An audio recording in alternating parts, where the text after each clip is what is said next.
الحسين وعلى أولاد الحسين وعلى أصحاب الحسين.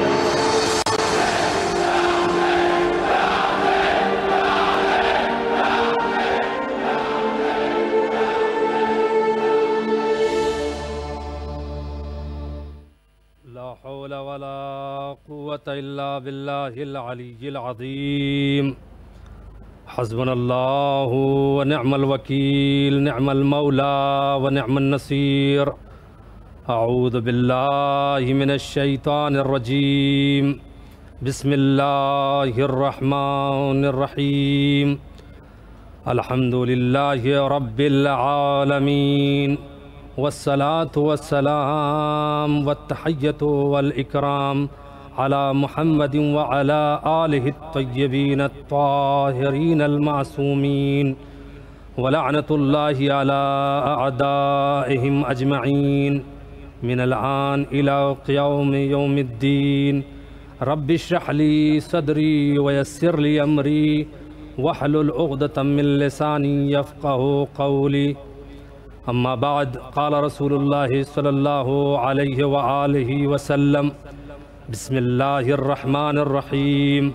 انا للحسین درجة عند اللہ لا ینالها احد من خلقہ.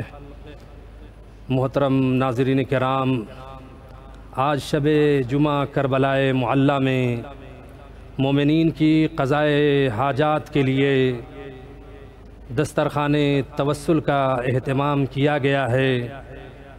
آئیے بارگاہ خداوند عالم میں دعا کرتے ہیں کہ اے بار الہا، امام حسین علیہ السلام اور شہدائے کربلا اور جناب ام البنین سلام اللہ علیہا کے ذکر کے صدقے میں جن لوگوں نے اس دسترخوان کا اہتمام کیا ہے، اے اللہ ان کی تمام حاجات کو اپنی بارگاہ میں قبول و منظور فرما. اور اس وقت جو بھی ناظرین کرام ہم سے جڑے ہوئے ہیں اور اس پروگرام میں شرکت کیے ہوئے ہیں، اے اللہ انہیں بھی ہر آسمانی اور زمینی آفات سے محفوظ رکھ. عزیزان گرامی قدر، پیغمبر اکرم حضرت محمد مصطفیٰ صلی اللہ علیہ وآلہ وسلم ارشاد فرماتے ہیں: ان للحسین درجة عند اللہ، کہ بے شک اللہ کے نزدیک امام حسین علیہ السلام کا ایک ایسا درجہ ہے، ایک ایسی منزلت ہے، ایک ایسا رتبہ ہے، لا ینالها احد من خلقہ، کہ اللہ کی مخلوقات میں سے کوئی بھی اس رتبے تک، اس منزلت تک نہیں پہنچ سکتا. یعنی اس حدیث کے ذریعے سے امام حسین علیہ السلام کی ایک ایسی منزلت آشکار ہوتی ہے کہ اللہ کی نگاہ میں جو امام حسین علیہ السلام کا مرتبہ ہے، جو ان کی منزلت ہے، وہ کسی کے لیے نہیں ہے. یہی وجہ ہے کہ جب چھٹے امام حضرت امام جعفر صادق علیہ السلام سے پوچھا گیا، ان کی خدمت میں سوال کیا گیا کہ مولا، یہ جو رسول خدا نے ارشاد فرمایا ہے ان الحسین مصباح الہدی و سفینۃ النجات، کہ بے شک حسین ہدایت کے چراغ ہیں، نجات کی کشتی ہیں، تو مولا کیا آپ ہدایت کے چراغ نہیں ہیں؟ کیا آپ نجات کی کشتی نہیں ہیں؟ تو چھٹے امام نے ارشاد فرمایا: نحن سفن النجا ولکن سفینۃ الحسین اسرا، کہ بے شک ہم سب کے سب نجات کی کشتی ہیں، لیکن امام حسین وہ کشتی ہے کہ جو ان پر سوار ہوگا، جو اس کشتی میں سوار ہوگا وہ جلدی سے نجات پائے گا. یعنی اگر کسی کو جلدی سے نجات چاہیے تو امام حسین علیہ السلام کی ذات سے وابستہ ہونا پڑے گا. پھر امام نے ارشاد فرمایا: نحن ابواب الجنہ، ہم سب کے سب جنت کے دروازے ہیں. یعنی جتنے ائمہ علیہ السلام ہیں ہم سب کے سب جنت کے دروازے ہیں. ولیکن باب الحسین اوسع، لیکن امام حسین وہ دروازہ، وسیع دروازہ ہیں کہ ان کے اس دروازے کے ذریعے سب سے زیادہ لوگ جنت کے اندر داخل ہوں گے. جان گرامی، امام حسین علیہ السلام کا کیا مرتبہ ہے، کیا منزلت ہے، جیسا کہ حدیث کے اندر ارشاد ہوا ہوا کہ اس مرتبے تک کوئی مخلوقات خدا میں سے پہنچ نہیں سکتا، ولیًا کانا و نبیہ، چاہے ولی ہو چاہے نبی ہو۔ اور یہی وجہ ہے کہ امام حسین علیہ السلام کے لیے ملتا ہے کہ اللہ نے انہیں 3 ایسی خصوصیات عطا فرمائی ہیں جو کسی کے لیے عطا نہیں فرمائی ہیں، جیسا کہ روایات میں ارشاد ہوا کہ امام حسین علیہ السلام کی نسل میں، نسل امامت اور ان کی ذریت میں امامت کو رکھا گیا ہے۔ یہ خاص خصوصیت امام حسین علیہ السلام کی ہے کہ ان کی نسل میں ذریت امامت کو رکھا گیا ہے۔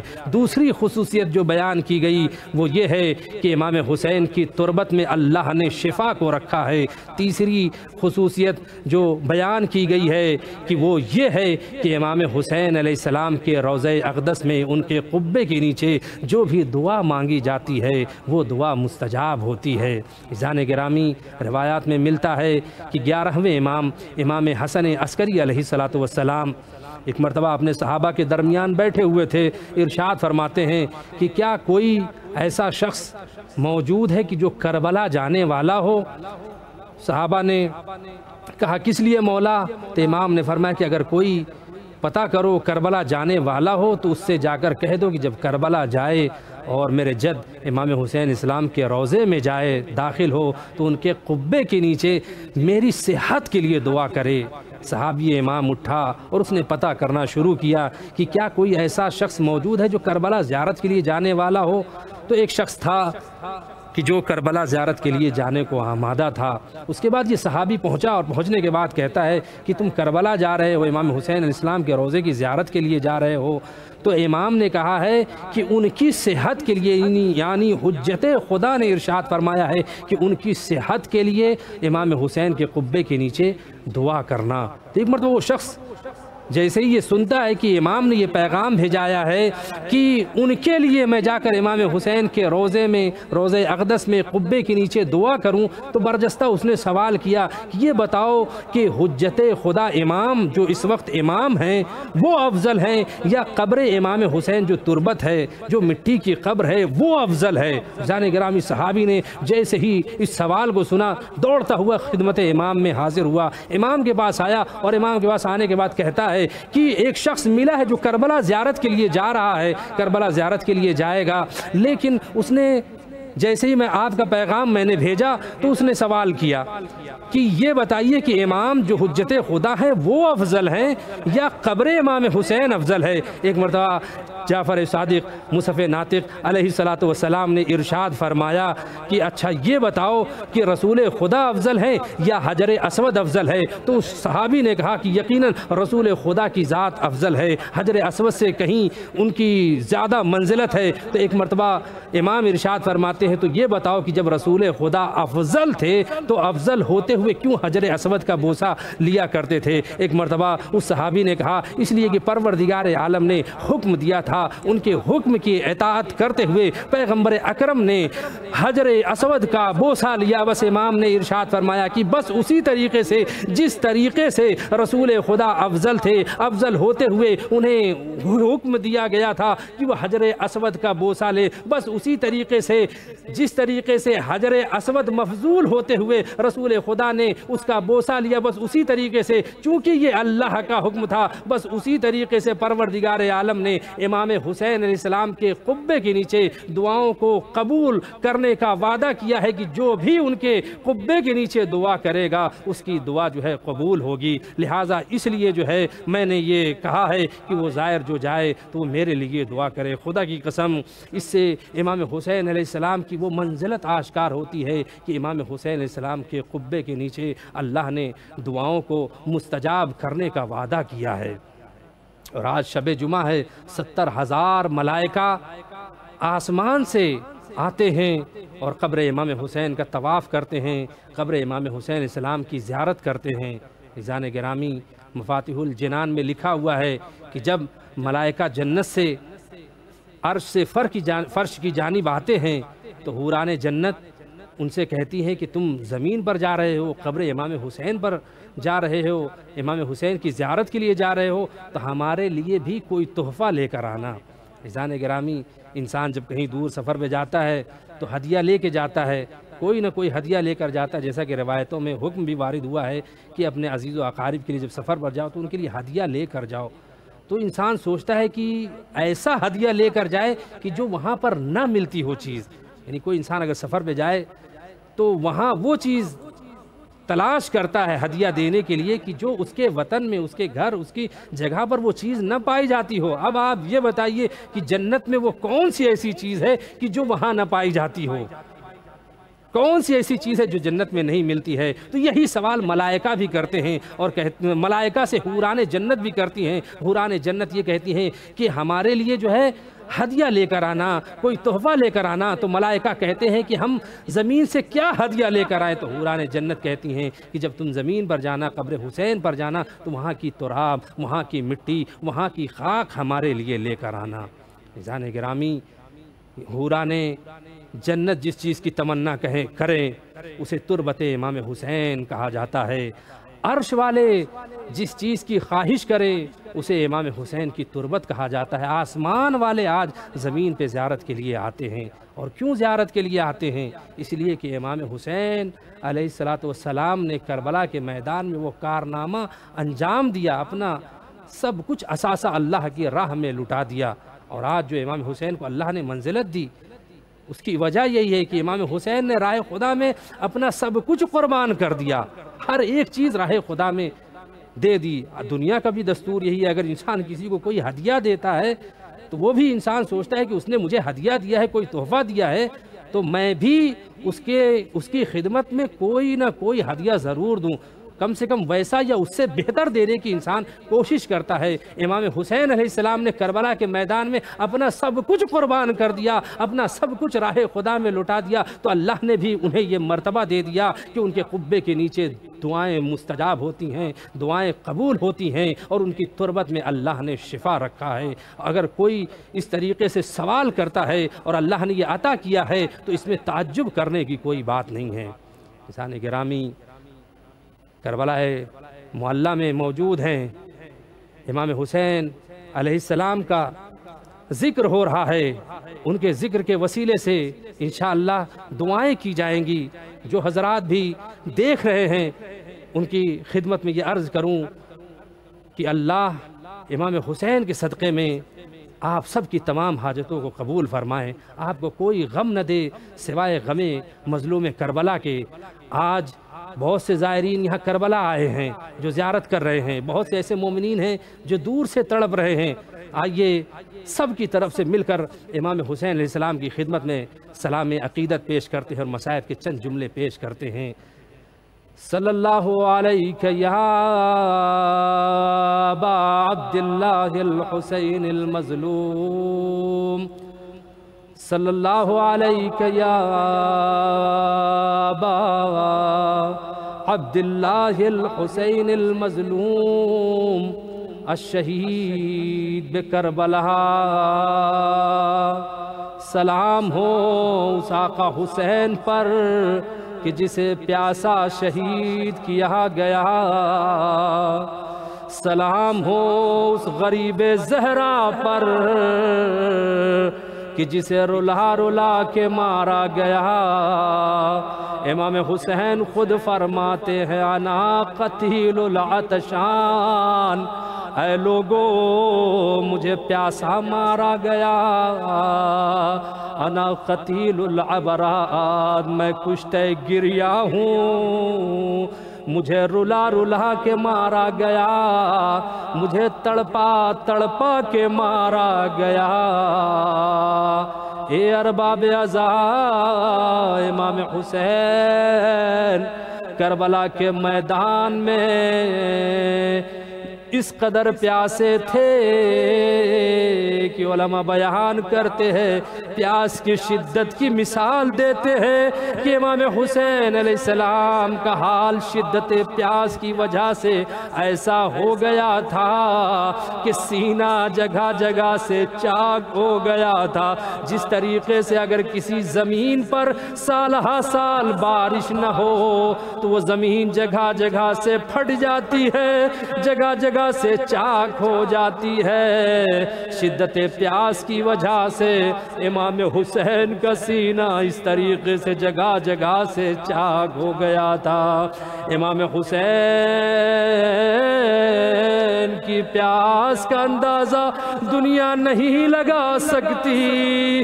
روایت میں وارد ہوا ہے جناب اسماعیل صادق الوعد نبی اللہ، ان کو امت والوں نے اتنا پریشان کیا، انہیں اتنی اذیت دی، اتنی تکلیفیں پہنچائیں، یہاں تک کہ ان کے بدن کا چمڑا ان کے بدن سے باہر نکال دیا گیا۔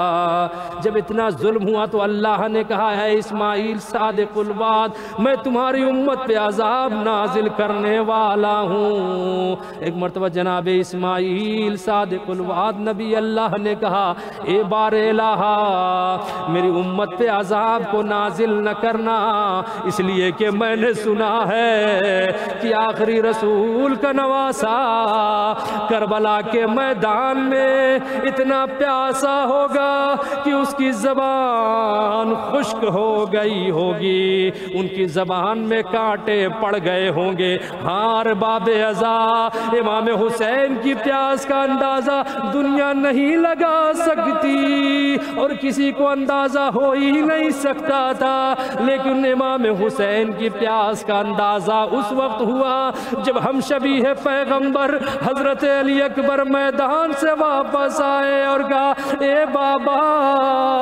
اگر ایک قطرہ آب کا مل جاتا تو میں ان دشمنوں کو بتاتا کہ ہاشمی گھرانے کے شیر کس طریقے سے جنگ کرتے ہیں، کس طریقے سے لڑتے ہیں۔ امام حسین نے علی اکبر کے سوال کو کبھی منع نہیں کیا تھا۔ ہائے غریب زہرا کس طریقے سے علی اکبر کو جواب اس طرح سے دے، بیٹا پانی نہیں ہے۔ امام حسین نے منع نہیں کیا، کہا اے بیٹا ذرا اپنی زبان میرے دہن میں دے دو۔ علی اکبر نے جیسی اپنی زبان امام حسین کے دہن میں دی، ارے فوراً کھینچ لی اور کہا اے بابا آپ تو مجھ سے زیادہ پیاسے ہیں، آپ کی زبان میں کانٹے پڑے ہوئے ہیں۔ ہار باب ازا امام حسین اتنا پیاسے تھے، عصر عاشور جب زخموں سے چور ہو گئے امام حسین زمین پہ تشریف لائے۔ امام حسین علیہ السلام نے حجت کو تمام کرنے کے لیے ایک مرتبہ اپنے بدن کی ساری طاقت کو جمع کیا، اٹھ کے کھڑے ہونا چاہتے ہیں لیکن اتنی طاقت نہیں تھی کہ امام حسین کھڑے ہو سکے۔ ایک مرتبہ اپنے بدن کی پوری طاقت کو جمع کیا، گھٹنوں کے بل کھڑے ہوئے، زخمی ہونٹ آپس میں ملے، کچھ آوازیں نکل رہی تھی۔ فوج اشقیاء نے کہا کہ امام حسین کچھ کہہ رہے ہیں، ذرا قریب چلتے ہیں، چل کے دیکھتے ہیں کہ حسین آخری وقت میں کیا کہہ رہے ہیں۔ جب قریب آئے، ہائے زہرا کا لال مظلوم کربلا ایک آواز دے رہا تھا، اے فوج اشقیاء تم مجھے یقیناً قتل کر دو گے، لیکن قتل کرنے سے پہلے تھوڑا سا پانی پلا دو۔ اللہ اکبر اللہ اکبر۔ امام حسین نے حجت کو تمام کرنے کے لیے آخری وقت میں سوال آب کیا۔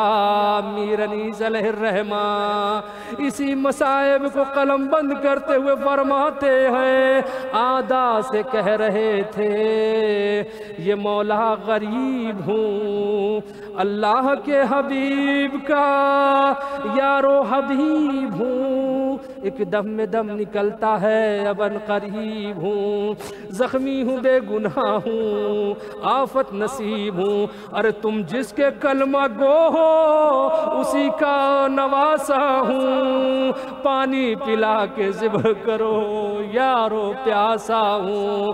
امام حسین پانی مانگتے رہے لیکن کسی نے امام کو پانی نہ دیا۔ ارے شمر امام حسین کے سینے پہ سوار ہوا، وہ سینہ جسے رسول چوما کرتے تھے، اس گلے پہ خنجر کو پھرانا شروع کیا۔ ارے جو بوسہ گاہے نبوی تھا، جناب زہرا کی آواز جنگل میں گونجنے لگی۔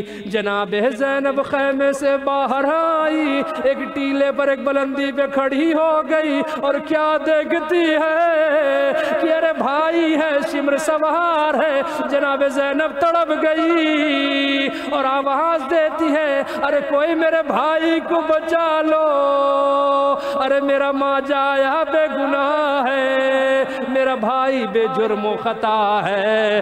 اما فیکم مسلم، ارے کیا تمہارے درمیان کوئی مسلمان نہیں ہے؟ ایک مرتبہ پسر سعد کی طرف نگاہ کی، کہا اے پسر سعد، ارے تو نے میرے بھائی حسین کو دیکھا ہے؟ ارے میرا ماں جایا ذبح ہو رہا ہے، تو کھڑا دیکھ رہا ہے۔ ارے جیسے ہی آواز امام حسین کے کانوں میں آئی، امام حسین نے کہا اے بہن زینب، ابھی حسین زندہ ہے، خیمے میں واپس جاؤ۔ جناب زینب خیمے کی طرف پلٹی ہے، لیکن روایت نے لکھا کہ جناب زینب جب پلٹی ہے تو چہرہ بھائی کی طرف تھا، الٹے قدم پشت کی طرف سے چلتے ہوئے خیمے میں داخل ہوئی۔ ارے خدا کسی بہن کو یہ منظر نہ دکھائے جو جناب زینب نے دیکھا۔ نگاہوں کے سامنے ارے حسین کو ذبح کیا جا رہا تھا۔ جناب زینب خیمے میں داخل ہوئی، ارے جیسے ہی خیمے میں پہنچی تو زمین کربلا کو زلزلہ آنے لگا، سیاہ آندھیاں چلنے لگی، ایک قیامت کا ماحول ہو گیا۔ اور فرات کا پانی نیزوں اچھلنے لگا، آسمان سے خون کی بارش ہونے لگی، فضا میں آواز گونج رہی تھی، قد قتل الحسین بکربلا الا وقد ذبح الحسین بکربلا۔ امام حسین کربلا میں قتل کر دیے گئے، امام حسین کربلا میں ذبح کر دیے گئے۔ ایک مرتبہ جناب زینب سید سجاد کے خیمے میں آئی اور آنے کے بعد کہا اے بیٹا سید سجاد، ذرا غش سے آنکھیں کھولو، دیکھو کیسی قیامت برپا ہے۔ ایک مرتبہ سید سجاد نے کہا اے بوبی اماں، ذرا خیمے کا پردہ ہٹائیے۔ اب جو پردہ ہٹا تو کیا دیکھا کہ بابا کا سر نو کے نیزہ پہ بلند ہے۔ ایک مرتبہ آواز دی السلام علیکہ یا ابا عبداللہ، السلام علیکہ یا ابن رسول اللہ،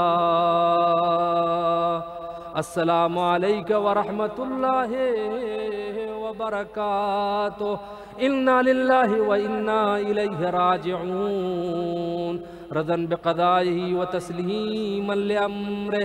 اے بار الہ تیری بارگاہ میں امام حسین علیہ السلام کی مظلومیت کا واسطہ دیتے ہیں کہ سفرے کی برکت سے جہاں کہیں بھی مومنین اہل بیت کے چاہنے والے موجود ہیں، اے اللہ ان سب کی حفظ و سلامت عطا فرما۔ اے بار الہ جو پریشان حال ہیں ان کو ہر پریشانی سے دور فرما، جو مقروض ہیں ان کے قرضوں کو غیب سے ادا فرما۔ اے بار الہ امام زمانہ کے حضور، امام زمانہ کے ظہور میں تعجیل فرما، ان کے اعوان و انصار میں ہم سب کا شمار فرما۔ ربنا تقبل منا انکا انت السمیع العلیم۔ السلام على الحسين وعلى علي بن الحسين وعلى أولاد الحسين وعلى أصحاب الحسين۔